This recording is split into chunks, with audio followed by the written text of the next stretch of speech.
भगवत गीता में श्री कृष्ण ने अर्जुन को कर्म की महत्ता समझाते हुए कहा है, फल की चिंता किए बिना अपना कर्तव्य निभाओ।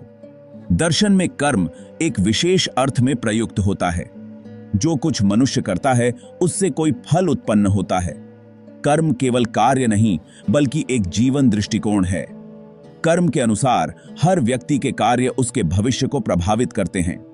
आपका टाइम खराब ना करते हुए आगे बढ़ते हैं तो आप भी आगे बढ़ने से पहले एक छोटा सा लाइक और सब्सक्राइब बटन दबा दीजिए।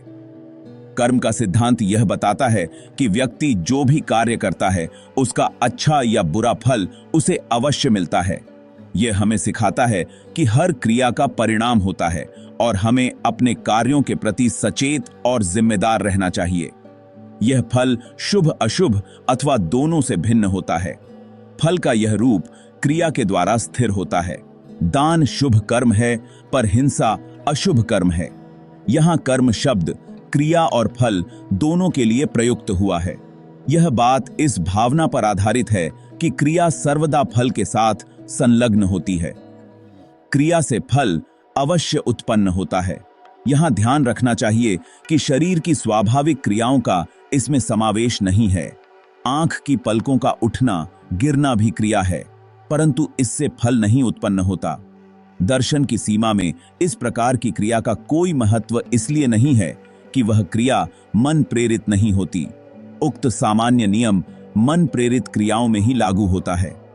जानबूझकर किसी को दान देना अथवा किसी का वध करना ही सार्थक है, परंतु अनजाने में किसी का उपकार देना अथवा किसी को हानि पहुंचाना क्या कर्म की उक्त परिधि में नहीं आता? कानून में कहा जाता है कि नियम का अज्ञान मनुष्य को क्रिया के फल से नहीं बचा सकता। अगर अभी तक आप चैनल को सब्सक्राइब नहीं किए हैं तो अभी कर लीजिए। गीता भी कहती है कि कर्म के शुभ अशुभ फल को अवश्य भोगना पड़ता है, उससे छुटकारा नहीं मिलता।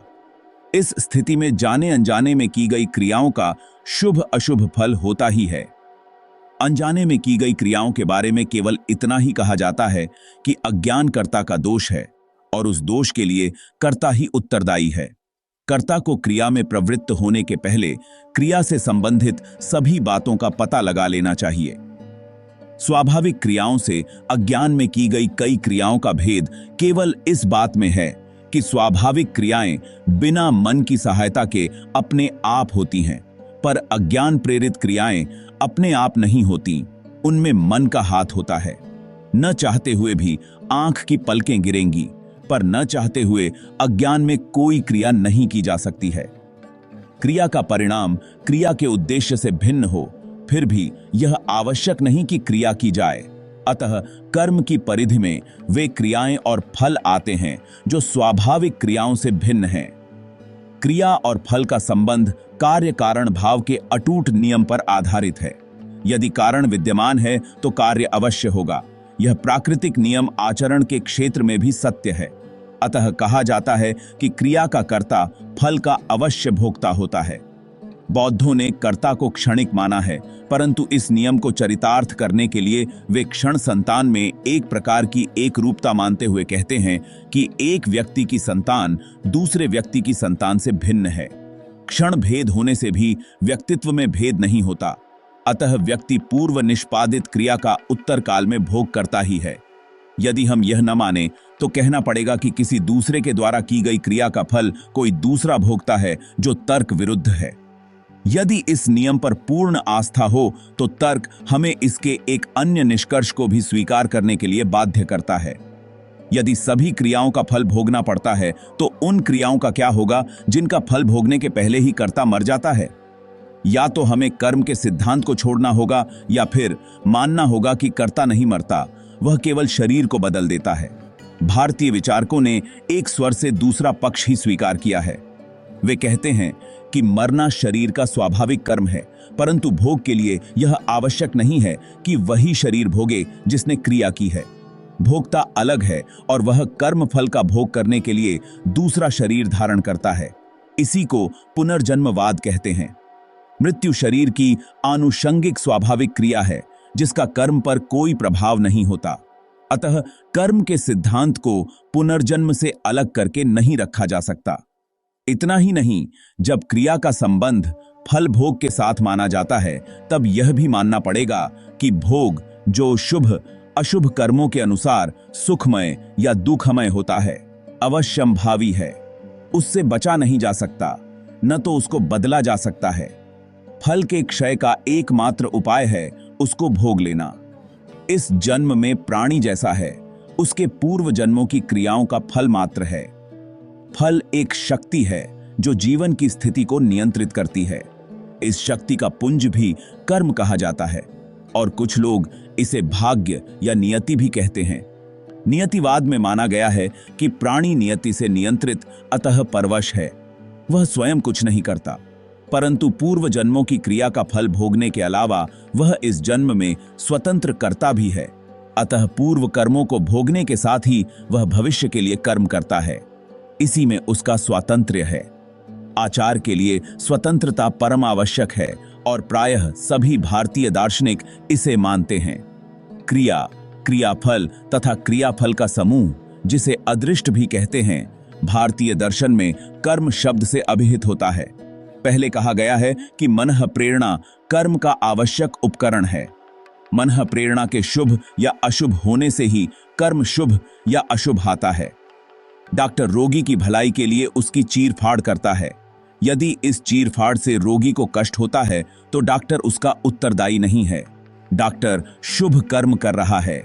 अतः दुख, जो अशुभ मनः प्रेरणा से की गई क्रिया का फल है, तभी दूर हो सकता है जब मन को अशुभ प्रभावों से बचाया जाए। सर्वदा शुभ कर्म करना सर्वदा शुभ सोचने से ही हो सकता है। कष्ट के बचने का यही एक उपाय है, परंतु शुभ कर्म करने वाले व्यक्ति को फल भोग के लिए जन्म लेना ही होगा, चाहे स्वर्ग में चाहे पृथ्वी पर। जन्म लेना अपने आप में महान की कष्ट है, क्योंकि जन्म का संबंध मृत्यु से है। मृत्यु का कष्ट दुस्सह कष्ट माना गया है। अतः यदि इस कष्ट से भी छुटकारा पाना है तो जन्म की परंपरा को भी समाप्त करना होगा। इसके लिए शुभ कर्मों का भी परित्याग आवश्यक है, क्योंकि बिना उसके जन्म से मुक्ति नहीं है। अतः शुभाशुभ परित्यागी ही वास्तविक दुख मुक्त हो सकता है। यदि मन में किसी फल की आकांक्षा के बिना पलक उठने गिरने की तरह सारी क्रियाएं स्वाभाविक रूप से की जाएं, तो उनसे शुभ अशुभ फल उत्पन्न नहीं होंगे और जन्म मृत्यु से भी छुटकारा मिल जाएगा। निष्काम कर्म का यही आदर्श है। इसके विपरीत सारे कर्म शुभ अशुभ होते हैं, सकाम कर्म हैं और वे बंधन के कारण हैं। अगर अभी तक आप चैनल को सब्सक्राइब नहीं किए हैं तो अभी कर लीजिए। कर्म के इस सिद्धांत के साथ स्वर्ग नरक की कल्पनाएं भी जुड़ी हैं। शुभ कर्मों के परिणाम स्वरूप सकल सुखों से पूर्ण स्वर्ग की प्राप्ति होती है। इसके विपरीत नरक की प्राप्ति होती है। स्वर्ग नरक में भी शुभ अशुभ कर्म की मात्रा के अनुसार अनेक स्तर माने गए हैं, जैसे पृथ्वी पर अनेक स्तर हैं। कर्म के सिद्धांत को मानने पर स्वर्ग नरक की कल्पना को भी मानना आवश्यक हो जाता है। जिन्हें हम शुभ कर्म कहते हैं, वे पुण्य तथा अशुभ कर्म पाप कहलाते हैं। पुण्य और पाप मुख्यतः क्रिया के फल का बोध कराते हैं। ये कर्म 3 प्रकार के हाते हैं। नित्य कर्म वे हैं जो न करने पर पाप उत्पन्न करते हैं, किंतु करने पर कुछ भी नहीं उत्पन्न करते। नैमित्तिक कर्म करने से पुण्य तथा न करने से पाप होता है। काम्य कर्म कामना से किए जाते हैं, अतः उनके करने से फल की सिद्धि होती है। न करने से कुछ भी नहीं होता। चूंकि तीनों कर्मों में यह उद्देश्य छिपा है कि पुण्य अर्जित किया जाए, पाप से दूर रहा जाए, अतः ये सभी कर्म मन प्रेरित हैं। जन्म से छुटकारा पाने के लिए नित्य, नैमित्तिक और काम्य कर्मों का परित्याग अत्यंत आवश्यक माना गया है।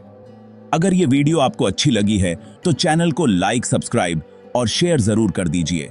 एक छोटा सा सब्सक्राइब बटन दबाकर हमें प्रेरित करें ताकि हम और भी बेहतर कंटेंट बना सकें। आपका एक सब्सक्राइब हमारे लिए बहुत मायने रखता है। धन्यवाद।